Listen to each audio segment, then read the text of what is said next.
کوہ نور ہیرے کی چوری. اس کے بعد مختلف ایسے ڈاکے ہیں جو اجناس پہ مارے گئے, مختلف معیشت پہ مارے گئے, اور پھر اس کے ساتھ ساتھ ٹیکس کی صورت میں ایک بڑی اماؤنٹ اکٹھی کی گئی جو برطانیہ منتقل کی گئی. آج ہم کون سی چوریوں کا ذکر کریں گے؟ بڑی لمبی داستان ہے یہ. داستان غم جو ہے نا یہ 200 سال پہ محیط ہے, اور اگر ہم اسے سمجھنا چاہتے ہیں تو ہمیں آغاز کرنا پڑے گا کہ یہ شروع کیسے ہوا تھا. بنیادی طور پہ یہ تاج برطانیہ نے اس کا آغاز نہیں کیا. تاج برطانیہ نے معاونت کی. وہ اس میں 109 کے مجرم ہیں. برطانیہ غریب ترین ملک تھا. وہ جو چھوٹا سا خطہ تھا وہ آخری درجے کا غریب تھا. ٹھیک ہے. بنیادی طور پہ جو تجارت تھی وہ پرتگالیوں کی تھی, پرتگیز کی تھی, اور چھائے ہوئے تھے ڈچ, نیدرلینڈ. کالی مرچ کا نام آپ نے سنا ہوگا. جی جی. کالی مرچ کو, بلیک پیپر کو بلیک گولڈ کہا جاتا تھا اس وقت. مسالہ جات جو تھے وہ بڑے امپورٹنٹ تھے اور وہ اسی سب کانٹیننٹ میں پائے جاتے تھے.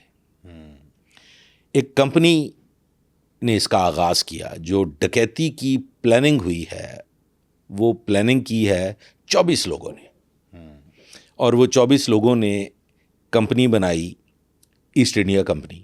ہم پچھلی تاریخ میں نہیں جاتے.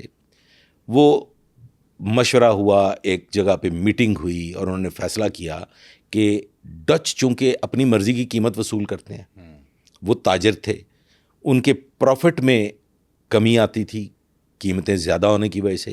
پھر جو ڈچ تھے وہ اکثر بڑی جلدی قیمتیں بڑھاتے رہتے تھے. اور جن دنوں میں یہ پلاننگ ہوئی ان دنوں میں کوئی 3-4 شلنگ اس دور کی جو کرنسی تھی وہ بڑھا دی گئی. ٹھیک ہے. جو ایک بہت بڑا بوجھ تھا. تاجروں نے کہا کہ یہ تو نہیں چلے گا, ہمیں کچھ خود سے سوچنا پڑے گا. 24 لوگوں نے ایسٹ انڈیا کمپنی ذہن میں ایک تصور قائم کیا, اور پھر فائنلی تاج برطانیہ ملکہ الزبتھ کو 1599 میں ریکویسٹ کی گئی. یہ 1600 کی وہ ہے دہائی ہے. تاج برطانیہ کو ریکویسٹ کی گئی کہ ہم تجارت کرنا چاہتے ہیں اور اس کے یہ بینیفٹس ہوں گے. ہمیں ڈچ جو تاجر ہیں ان سے نجات مل جائے گی اور ہمارا ٹریڈ بڑھے گا اور اس کا ہمیں بہت بینیفٹ ہوگا. ٹھیک ہے. وہ پوری ایک پلاننگ کے تحت تاج برطانیہ نے ایسٹ انڈیا کمپنی کو محدود پیمانے پہ انڈونیشیا کے پاس ایک ایریا ہے وہاں کے لیے 15 سال کا ڈاکومنٹ جاری کر دیا. اب وہ ڈاکومنٹ کو کچھ تھوڑا سا بتا دوں. ڈاکومنٹ امپورٹ ایکسپورٹ, جیسے آج کل آپ لائسنس لیتے ہیں امپورٹ اور ایکسپورٹ کا, وہ لائسنس جاری کر دیا محدود پیمانے پہ 15 سال کے لیے. لیکن اس کے ساتھ ساتھ جو تاج برطانیہ نے اس وقت زیادتی اور ظلم کیا, انہوں نے ان کو مزید کچھ امپورٹنٹ مراعات دیں. وہ مراعات یہ تھیں کہ آپ نے جہاں تجارت کرنی ہے, آلدو وہ ایک لمیٹڈ ایریا تھا جہاں پہ انہیں تجارت کی اجازت دی گئی, لیکن اس لمیٹڈ ایریا میں انہیں یہ بھی اجازت دی گئی کہ اس تجارت میں آپ اپنی کرنسی بھی چھاپ سکتے ہیں. آپ وہاں پہ قانون جو ہیں وہ بھی اپنے وضع کر سکتے ہیں. وہاں کی جو ان کے قوانین ہیں ان کو آپ بالکل روند بھی سکتے ہیں. وہاں پہ آپ اپنی سیکیورٹی بھی اب یہ جو سیکیورٹی کا ایک کانسیپٹ ہے, اب بنیادی طور پہ تو وہ سیکیورٹی تھی لیکن وہ عسکری ونگ کا قیام تھا جس کی اجازت انہیں جو اگر حالات بے قابو ہوں تو وہ کنٹرول, آپ وہاں پہ سزائیں دیں, اپنا قانون بنائیں, عدالتیں لگائیں, مطلب آپ جو مارا ماری کر سکتے ہیں کریں, آپ کو کھلی چھوٹ ہے. لیکن آپ کا ایک یہ لمیٹڈ ایریا ہے اور اس لمیٹڈ ایریا میں آپ نے یہ ساری تجارت کرنی ہے. 125 لوگوں کی ایک باقاعدہ تاجروں کی یہ تنظیم بن جاتی ہے. ٹھیک ہے. ابتدائی طور پہ جو 24 لوگ تھے انہوں نے کوئی 2000 پاؤنڈ کے قریب تجارت کی اکٹھا کیا یہ سارے لائسنسنگ وغیرہ کا پروسیس کرنے کے لیے. بٹ لیٹر سٹیٹ جب 125 لوگوں نے کل ملا جلا کے کچھ 70,000 پاؤنڈ جمع کیے اور فائنلی اس اجازت نامے کے بعد, اس امپورٹ ایکسپورٹ کے لائسنس کے بعد وہ انڈونیشیا پہنچ گئے. ٹھیک ہے. وہاں جا کے انہوں نے محسوس کیا کہ یہاں ہماری دال نہیں گل سکتی. وہاں پہ پرتگیز، اسپینش، ڈچ، ان کی کافی مونوپلی بنے مونوپلی تھی. اس مونوپلی کو وہ ون نہیں کر سکتے تھے. واپسی کا رخ ہوا. یہ پلاننگ ان کی کامیاب نہیں ہو سکی اور ان کا آئندہ ہدف ہو گیا بر صغیر ہند، کہ ہندوستان میں جو ٹریڈ ہے وہ زیادہ مناسب طریقے سے ہو سکتی ہے، یہاں پہ بہتر مواقع موجود ہیں. لہٰذا انہوں نے پھر یہاں کا رخ کیا. اس کی مثال میں اگر آپ کو پیش کروں تو فرض کریں کہ آپ کا ملر ٹریکٹر ایک کمپنی ہے. ملر ٹریکٹر کمپنی جو ہے وہ حکومت سے ریکویسٹ کرے کہ جی ہم نیپال میں ٹریڈنگ کرنا چاہتے ہیں، تو حکومت انہیں اجازت دے دے کہ جناب آپ نیپال میں جائیں، وہاں پہ اپنا پیسہ بھی چھاپ لیں، آپ کو کرنسی بھی چھاپنے کی اجازت ہے، آپ قانون بھی بنا لیں، آپ اپنی سیکیورٹی بھی وہاں پہ رکھ لیں، ان کے قانون کو بھی رونڈ ڈالیں، ہم آپ کی بیک پہ ہیں، ہم آپ کو سپورٹ کریں گے. ٹھیک ہے. اب سر فائنلی جو یہ برطانوی کمپنی ہے، ان کے پاس پیسے کی شدید قلت ہے، پیسہ بہت کم ہے، کام رسکی ہے.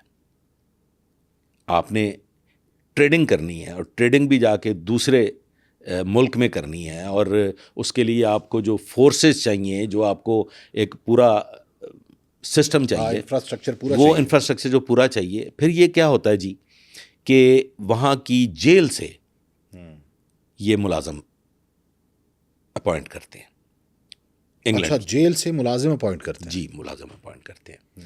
اور کچھ وہاں کے ایک اسائلم سے یہ ملازم اپوائنٹ کرتے ہیں، East India company, East India, تاکہ ان کو بر صغیر میں بھیجا جا سکے.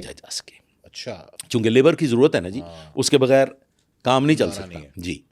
اب سر یہ بحری جہاز جو ہے یہ پہلے انڈونیشیا سے واپسی، اور پھر واپسی کے بعد یہ انڈیا کا رخ کرتے ہیں، کیونکہ یہ نام ہی اس کو ایسٹ انڈیا دیا گیا تھا. تو یہ بر صغیر ہند کی طرف اب یہ موو کرتے ہیں. اور یہاں پہ بھی جب یہ آتے ہیں تو یہ ہے کوئی تقریباً 1498. ٹھیک ہے. 1498 میں یہاں پہ پرتگیز کا ایک ہولڈ ہوتا ہے، کنٹرول ہے، اور رول جو ہے وہ مغل امپائر ہے. بالکل صحیح ہے. اور بڑی مضبوط مغل امپائر ہے. مغل ان کو گھاس نہیں ڈالتے، ایسٹ انڈیا کو. ٹھیک ہے. یہ بڑی کوشش کرتے ہیں، کیونکہ ان کے تجارتی معاہدے پرتگیز کے ساتھ چل رہے ہیں اور ایسٹ انڈیا کی ان کو ضرورت نہیں تھی.